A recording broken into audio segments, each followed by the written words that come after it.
मित्रांनो, लिसन टू री ॲप्लिकेशन तुम्हाला सर्व प्रकारचे स्पर्धा परीक्षांसाठी आवश्यक असणारे ऑडिओ बुक्स, ऑडिओ नोट्स आणि इतर मटेरियल देखील उपलब्ध करून देते. 14. सजीवांमधील जीवन प्रक्रिया. परिवहन, ट्रान्सपोर्टेशन. परिवहन म्हणजे काही पदार्थ एका ठिकाणाहून शरीरातील दुसऱ्या ठिकाणापर्यंत पोहोचवणे होय. वनस्पतीतील परिवहन, ट्रान्सपोर्टेशन इन प्लांट्स. वनस्पतींना जास्त ऊर्जेची गरज नसते. त्यांना nitrogen, phosphorus, magnesium, manganese, sodium यासारख्या अकार्बनी पदार्थांची आवश्यकता असते. वनस्पतींची मुळे जमिनीतून हे पदार्थ शोषतात आणि त्यांचे वहन करतात. वनस्पतींमध्ये जलवाहिन्या आणि रसवाहिन्या या संवहनी ऊती असतात. पाण्याचे वहन जलवाहिन्या करतात, तर अन्न वाहून नेण्याचे कार्य रसवाहिन्या करतात. वनस्पतीतील पाण्याचे वहन. मूलदाब, रूट प्रेशर. मुळांच्या पेशींमध्ये पाण्यामुळे निर्माण झालेल्या दाबाला मूलदाब म्हणतात. या दाबामुळेच जमिनीतील पाणी आणि क्षार मुळातून खोडांच्या मार्गे पानापर्यंत पोहोचतात. बाह्योश्वास, बाष्पोश्वास, ट्रान्स्पिरेशन पूल.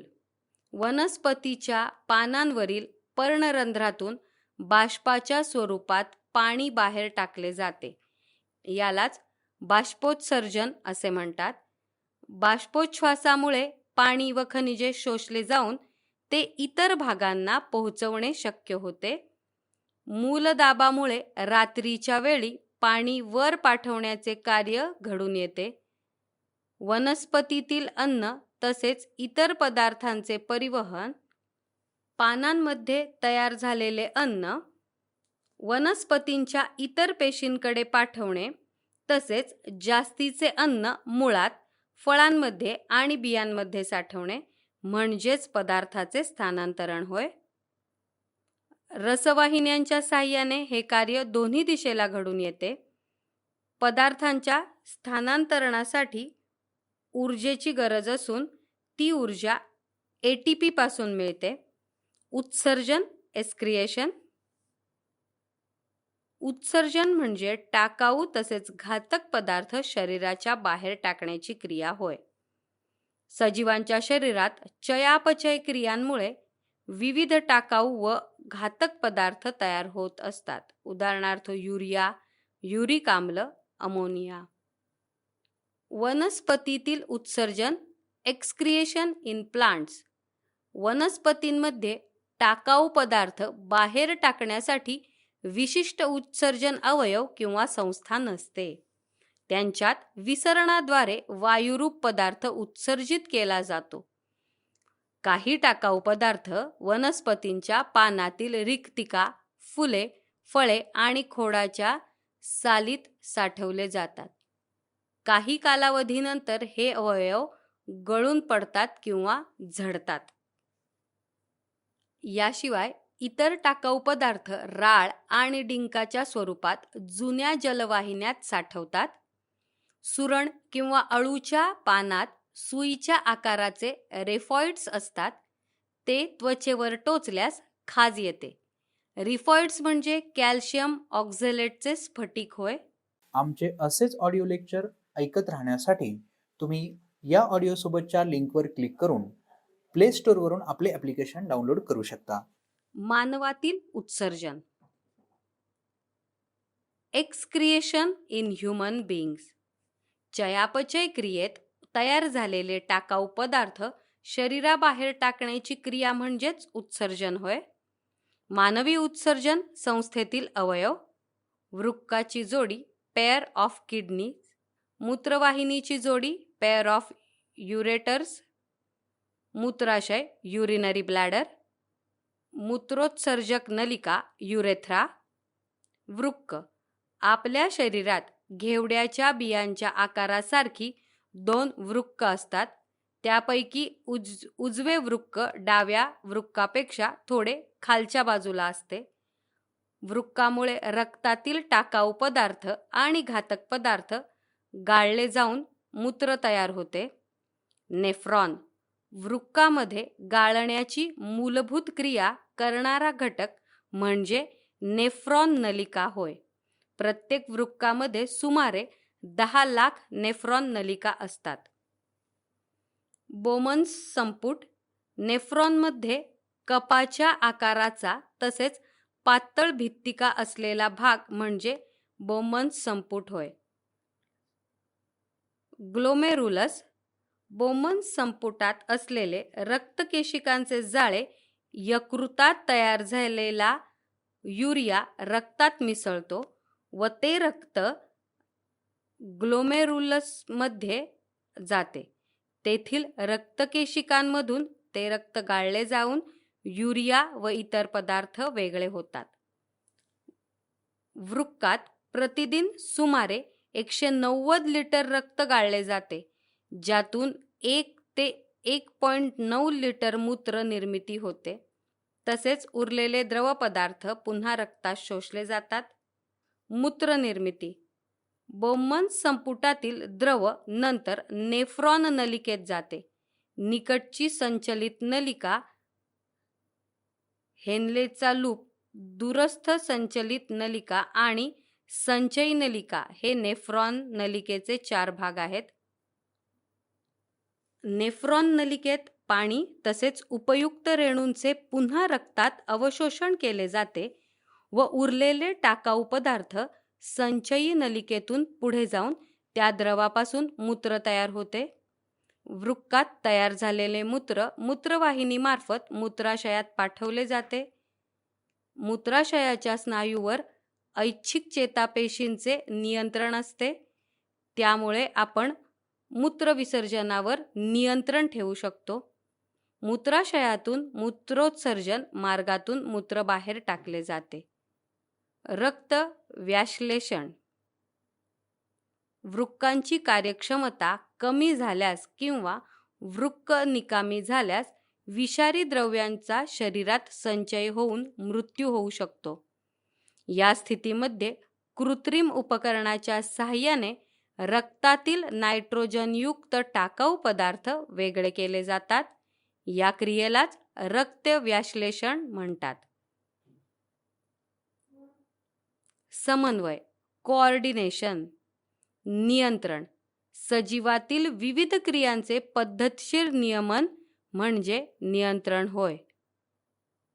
समन्वय सजीवातील विविध क्रिया विशिष्ट क्रमाने घडवून आणणे म्हणजे समन्वय होय.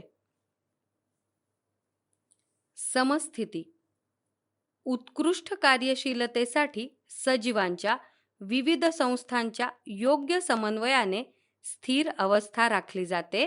त्यालाच समस्थिती असे म्हणतात.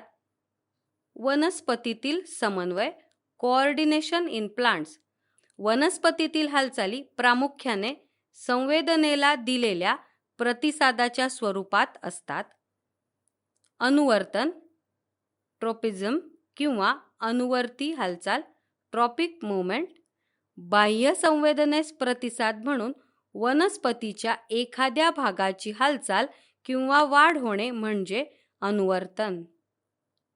प्रकाश अनुवर्ती हालचाल फोटोट्रॉपिक मूव्हमेंट प्रकाशाच्या संवेदनाच्या दिशेने होणारी हालचाल. गुरुत्व अनुवर्ती हालचाल गुरुत्वाकर्षणामुळे होणारी हालचाल. जल अनुवर्ती हालचाल हायड्रोट्रॉपिक मूव्हमेंट पाण्याच्या दिशेने होणारी हालचाल. रसायन अनुवर्ती केमोट्रॉपिझम विशिष्ट रसायनांना दिलेल्या प्रतिसादामुळे होणारी हालचाल. वृद्धी संलग्न हालचाली वनस्पतींच्या हालचालीचे रूपांतर वाढीमध्ये झाल्यास त्यांना वृद्धी संलग्न हालचाली म्हणतात. वनस्पतीतील संप्रेरके वनस्पती संप्रेरक आणि कार्य. संप्रेरक ऑक्झिन्स कार्य पेशीविवर्धन वाढ. संप्रेरक जिब्रेलिन्स कार्य खोडाची वाढ. संप्रेरक सायटोकायनिन्स कार्य पेशी विभाजन विस्तार. संप्रेरक ॲब्सिसिक आम्ल, कार्य वाढ रोखणे, वाढीची क्रिया मंद करणे, पाने कोमेजण्यास प्रतिबंध. आमचे असेच ऑडिओ लेक्चर ऐकत राहण्यासाठी तुम्ही या ऑडिओसोबतच्या लिंकवर क्लिक करून प्ले स्टोअरवरून आपले ॲप्लिकेशन डाउनलोड करू शकता. वनस्पतींच्या हालचालीची उदाहरणे. व्हीनस फ्लायट्रॅप आणि ड्रॉसेरा या कीटकभक्षी वनस्पतींची हालचाल. लाजाळूच्या पानांचे स्पर्श संवेदनाला प्रतिसाद. कमळाचे फूल सकाळी तर निशिगंधाचे फूल रात्री उमलते. तेरडा या वनस्पतीचे विषारी फळ फुटून बियांचे पसरणे. मानवातील कोऑर्डिनेशन इन ह्युमन बीइंग. मानवी शरीरात 2 माध्यमातून नियंत्रण व समन्वय राखले जाते. चेता नियंत्रण नर्वस कंट्रोल, रासायनिक नियंत्रण केमिकल कंट्रोल. चेता नियंत्रण नर्व्हस कंट्रोल आवेग. सभोवतालच्या परिसरातून आपल्याला मिळणारे बदल शरीरात आवेग निर्माण करतात. प्रतिसाद प्रत्येक आवेगाला योग्य प्रतिसाद देण्याचे कार्य चेतासंस्था करत असते. चेतापेशी न्यूरॉन. मानवी चेतासंस्थेतील रचनात्मक व कार्यात्मक घटक म्हणजे चेतापेशी होय. यांच्यामार्फत शरीरात एका ठिकाणाहून दुसऱ्या ठिकाणी संदेश वहनाचे कार्य केले जाते. या पेशी सर्वात लांब पेशी म्हणून ओळखल्या जातात. यांच्यामध्ये विद्युत रासायनिक आवेग निर्माण तसेच वहन करण्याची क्षमता असते. चेताबंध चेतापेशींना आधार देणाऱ्या तसेच त्यांच्या कार्यात सहाय्यक म्हणून कार्य करतात. चेतापेशी आणि चेताबंध यांच्यापासून बनलेले संदेश वहन करणारे लांब तंतू म्हणजे चेता होय. चेतापेशीची रचना. चेतापेशीचे 3 मुख्य भाग पेशिकाय, वृक्षिका, अक्षतंतू. अक्षतंतूवर मज्जावरण असून त्यामध्ये रॅनवियरचे संकोच असतात. वृक्षिकेला असलेल्या विशिष्ट टोकांद्वारे संवेदना प्राप्त करून पेशिकायकडे पाठवली जाते. पेशिकाय म्हणजेच पेशीद्रव्यात मोठा केंद्रक असतो. पेशिकाय अक्षतंतूमार्फत आवेग पुढच्या चेतापेशींकडे पाठवतात. 2 चेतापेशींच्या दरम्यान असलेल्या सूक्ष्म अंतरास संपर्क स्थान म्हणतात. अशा प्रकारे चेतापेशी आवेगांचे वहन वृक्षिकेकडून पेशिकायकडे, नंतर पेशिकायकडून अक्षतंतूंकडे व अक्षतंतूंकडून संपर्क स्थानाकडे करतात. विद्युत आवेगामुळे चेतापेशीमध्ये काही रसायने तयार होतात. यांच्यामुळे शरीरात आवेगांचे वहन होते. आवेगांना प्रतिसाद देण्याचे कार्य स्नायुपेशी किंवा ग्रंथी करतात. चेतापेशींचे प्रकार. Types of nerve cells neurons. प्रकार आणि कार्य. प्रकार संवेदी चेती. कार्य आवेगांचे वहन ज्ञानेंद्रियांकडून मेंदूकडे करतात. प्रकार प्रेरक चेता. कार्य आवेगांचे वहन मेंदूकडून स्नायू किंवा ग्रंथींकडे करतात. प्रकार सहचेता. कार्य चेतासंस्थेच्या कार्यात मदत. मानवी चेतासंस्था द ह्युमन नर्वस सिस्टीम. मानवी चेतासंस्थेचे 3 प्रकार. मध्यवर्ती चेतासंस्था सेंट्रल नर्वस सिस्टीम. परिघीय चेतासंस्था पेरिफेरल नर्वस सिस्टीम. स्वायत्त चेतासंस्था ऑटोनॉमिक नर्वस सिस्टीम. मध्यवर्ती चेतासंस्था सेंट्रल नर्वस सिस्टीम. मेंदू व चेतारज्जू. मेंदू हा चेतासंस्थेचा प्रमुख अवयव असून वजन सुमारे 1300 ते 1400 ग्रॅम असून सुमारे 100 अब्ज चेतापेशींचा बनतो. मेंदू कवटीमध्ये म्हणजेच कपरीमध्ये संरक्षित असतो. चेतारज्जूला कशेरू स्तंभाचे पाठीच्या कण्याचे संरक्षण असते. मस्तिष्क आवरण. चेतासंस्था व त्यावरील अस्थी यांच्यामधील पोकळीत असलेले संरक्षणात्मक आवरण. निलये. मेंदूतील विविध पोकळ्या म्हणजे निलये होय. मध्यनाल. चेतारज्जूतील लांब पोकळी. प्रमस्तिष्क, मेरुद्रव. मस्तिष्क आवरण तसेच चेतारज्जूच्या पोकळीमध्ये असलेला विशिष्ट द्रव. या द्रवामुळे मध्यवर्ती चेतासंस्थेचे पोषण तसेच आघातापासून संरक्षण होते. मेंदूची डावी बाजू शरीराच्या उजव्या भागाचे आणि मेंदूची उजवी बाजू शरीराच्या डाव्या भागाचे नियंत्रण करते. मेंदूच्या डाव्या भागामार्फत अंकांचे कौशल्य, वैज्ञानिक दृष्टिकोन, संभाषण, लिखाण व तर्कसंगत विचार इत्यादीचे नियंत्रण, तर उजव्या भागाकडून विविध कला क्षमतांचे नियंत्रण केले जाते. आमचे असेच ऑडिओ लेक्चर ऐकत राहण्यासाठी तुम्ही या ऑडिओ सोबतच्या लिंकवर क्लिक करून प्ले स्टोअरवरून आपले ॲप्लिकेशन डाउनलोड करू शकता. मेंदूची रचना. मेंदूचे 3 मुख्य भाग आहेत. प्रमस्तिष्क सेरिब्रम, अनुमस्तिष्क सेरिबेलम, मस्तिष्कपुच्छ, मध्य मस्तिष्क मिडब्रेन. प्रमस्तिष्क सेरिब्रम मेंदूचा सर्वात मोठा भाग असून 2 प्रमस्तिष्क गोलार्धाचा बनलेला असतो. प्रमस्तिष्काचा बाह्य पृष्ठभाग अनियमित वळ्या आणि खाचा यांचा असतो. त्यांना संवलने असे म्हणतात. संवलनामुळे प्रमस्तिष्काच्या भूपृष्ठाचे क्षेत्रफळ वाढून चेतापेशींना जास्त जागा उपलब्ध होते. अनुमस्तिष्क सेरेबेलम हा मेंदूचा छोटा भाग असून कवटीच्या मागे आणि प्रमस्तिष्काच्या खालच्या बाजूस असतो. मस्तिष्कपुच्छ, मध्य मस्तिष्क मिडब्रेन मेंदूचा सर्वात आतील आणि पुच्छ बाजूचा लहान भाग. वरच्या बाजूस पिरॅमिड सारखे 2 त्रिकोणाकृती उंचवटे असतात. तसेच यांच्या पश्चभागाचे चेतारज्जूत रूपांतर झालेले असते.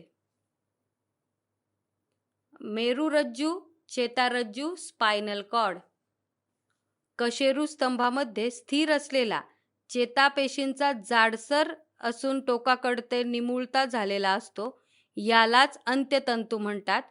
मेंदू आणि चेतारज्जूचे कार्य. चेतारज्जू प्रमस्तिष्क कार्य ऐच्छिक हालचालींचे नियंत्रण, मनाची एकाग्रता, नियोजन क्षमता, स्मरणशक्ती, बुद्धिमत्ता व बुद्धिविषयक क्रिया. अनुमस्तिष्क ऐच्छिक हालचालींमध्ये सुसूत्रता, शरीराचा तोल सांभाळणे. मस्तिष्कपुच्छ, मध्य मस्तिष्क अनैच्छिक हालचालींचे नियंत्रण, उदाहरणार्थ हृदय, रक्तप्रवाह, श्वासोच्छ्वास, शिंकणे, खोकणे, लाळ निर्मिती. चेतारज्जू त्वचेकडून मेंदूकडे आवेगांचे वहन तसेच मेंदूकडून स्नायू व इतर ग्रंथींकडे प्रतिसादांचे वहन, प्रतिक्षिप्त क्रियांचे समन्वय केंद्र. परिघीय चेतासंस्था पेरिफेरल नर्व्हस सिस्टीम. यामध्ये मध्यवर्ती चेतासंस्थेपासून निघालेल्या चेतापेशींचा समावेश होतो. परिघीय चेतापेशींचे प्रकार. कर्परचेता, कार्नियल नर्व्ह. मेंदूपासून निघणाऱ्या चेतांना कर्परचेता म्हणतात व त्यांच्या 12 जोड्या असतात. डोके, छाती व पोटातील विविध भागांना जोडलेल्या असतात. मेरुचेता, स्पायनल नर्व्ह. चेतारज्जूपासून निघणाऱ्या चेतांना मेरुचेता म्हणतात. यांच्या 31 जोड्या असतात. हात, पाय, त्वचा तसेच शरीराच्या इतर भागांना जोडलेल्या असतात. स्वायत्त चेतासंस्था ऑटोनॉमिक नर्व्हस सिस्टीम. यांचे कार्य आपल्या इच्छेवर अवलंबून नसते. हृदय, फुफ्फुसे, जठर, बाहुली, रक्तवाहिन्या, यासारख्या अनैच्छिक अवयवांचे नियंत्रण करतात. प्रतिक्षिप्त क्रिया रिफ्लेक्स ॲक्शन सभोवतालच्या एखाद्या घटनेला अनैच्छिकरित्या जलद दिलेला प्रतिसाद म्हणजेच प्रतिक्षिप्त क्रिया होय. मेंदूचे नियंत्रण आणि समन्वय नसणारी ही एकमेव क्रिया आहे. रासायनिक नियंत्रण केमिकल कंट्रोल हे नियंत्रण संप्रेरके आणि चेतासंस्थेतील काही रसायनांद्वारे घडून येते. संप्रेरके स्त्रवणाऱ्या ऊती किंवा अवयवांना ग्रंथी म्हणतात. यांना वाहिनी विरहित ग्रंथी म्हणतात, कारण संप्रेरके तयार होऊन रक्तात मिसळून शरीरात सर्वत्र पोहोचवतात. चेता आवेग व जलद परंतु अल्पकाळ असतात. संप्रेरकांचे नियंत्रण मात्र संथ असते परंतु दीर्घकाळ टिकते. आमचे असेच ऑडिओ लेक्चर ऐकत राहण्यासाठी तुम्ही या ऑडिओसोबतच्या लिंकवर क्लिक करून प्ले स्टोअरवरून आपले ॲप्लिकेशन डाउनलोड करू शकता. ग्रंथी स्थान संप्रेरके कार्य ग्रंथी हायपोथॅलॅमस स्थान मेंदूतील पीयूषिका ग्रंथीच्या वर. संप्रेरक पीयूषिकेचे नियंत्रण करणारे स्त्राव कार्य पीयूषिकेतील पेशींचे नियंत्रण काही संप्रेरकांची निर्मिती. ग्रंथी पीयूषिका पिट्युटरी स्थान मेंदूच्या तळाशी. संप्रेरके वृद्धी संप्रेरक अस्थींची वाढ नियंत्रित करणे. संप्रेरक अधिवृक्क ग्रंथी संप्रेरक कार्य अधिवृक्क ग्रंथींच्या कार्यास मदत. औटू ग्रंथी संप्रेरक औटू ग्रंथींच्या कार्यास मदत. प्रोलॅक्टिन दुग्ध निर्मिती करण्यास मदत. ऑक्सिटॉसिन जन्माच्या वेळी गर्भाशयाचे आकुंचन करणे. ल्युटिनायझिंग हार्मोन मासिक पाळीचे नियंत्रण अंडपेशीचे परिपक्व. प्रतिमूत्रल संप्रेरक पाण्याचे प्रमाण संतुलित ठेवणे. पुटिका ग्रंथी संप्रेरक प्रजनन ग्रंथींची वाढ नियंत्रित करणे. औटू थायरॉइड स्थान मानेच्या मध्यभागी. संप्रेरक थायरॉक्सिन कॉल्सिटॉनिन कार्य शारीरिक वाढ व चयापचय नियंत्रण. कॅल्शियमचे चयापचय व रक्तातील कॅल्शियमचे नियंत्रण. पराऔटू पॅराथायरॉइड स्थान औटू ग्रंथींच्या मागे 4 ग्रंथी. संप्रेरक पॅराथायरॉक्सिन कार्य कॅल्शियम व फॉस्फरसचे चयापचय नियंत्रण. अधिवृक्क ग्रंथी ॲड्रेनल स्थान दोन्ही वृक्कांच्या वर. संप्रेरके ॲड्रिनॅलिन व नॉर ॲड्रिनॅलिन कॉर्टिकोस्टेरॉइड कार्य आणीबाणी तसेच भावनिक प्रसंगी वर्तन नियंत्रण. हृदय तसेच संवहनी संस्थेचे उद्दीपन करणे व चयापचय क्रियेला प्रेरणा येणे. केचे संतुलन. स्वादुपिंड पॅनक्रियाज 4 प्रकारच्या पेशी. स्थान जठराच्या मागे. स्थान अल्फा पेशी 20%. संप्रेरक ग्लुकॅगॉन कार्य ग्लायकोजनचे ग्लुकोजमध्ये रूपांतर करणे. स्थान बीटा पेशी 70%. संप्रेरक इन्सुलिन कार्य रक्तातील जास्तीच्या शर्करेचे ग्लायकोजनमध्ये रूपांतर करणे. स्थान डेल्टा पेशी संप्रेरक सॅमॅटोस्टॅटिन कार्य इन्सुलिन व ग्लुकॅगॉनच्या पातळीवर नियंत्रण. पीपीएफ पेशी 5%. पॅनक्रियाटिक पॉलीपेप्टाइड आतड्याची हालचाल व ग्लुकोजचे अवशोषण तसेच स्वादुरसाच्या स्त्रवण्यावर नियंत्रण. यौवनलोपी ग्रंथी थायमस स्थान हृदयाजवळ. संप्रेरक थायमोसिन कार्य रोगप्रतिकारशक्ती निर्माण करणाऱ्या पेशींचे नियंत्रण. वृषणग्रंथी स्थान पुरुषांमध्ये मुष्काजवळ स्क्रॉटम. संप्रेरक टेस्टेस्टोरॉन कार्य पुरुषांच्या दुय्यम लक्षणांचा विकास उदाहरणार्थ दाढी मिशा आवाजातील बदल इत्यादी. अंडाशय ओव्हरी स्थान स्त्रियांमध्ये गर्भाशयाच्या दोन्ही बाजूस. संप्रेरक इस्ट्रोजन गर्भाशयाच्या अंतर्स्तराची वाढ, स्त्रियांच्या दुय्यम लक्षणांचा विकास, प्रोजेस्टेरॉन, गर्भाशयाच्या अंतःस्तरास गर्भधारणेसाठी तयार करणे. लिसन टू री ॲप्लिकेशन तुम्हाला सर्व स्पर्धा परीक्षांसाठी आवश्यक असणारी ऑडिओ नोट्स, ऑडिओ बुक्स आणि इतर मटेरियल देखील उपलब्ध करून देते. चला तर मित्रांनो, भेटूयात पुढच्या लेक्चरमध्ये. तोपर्यंत धन्यवाद.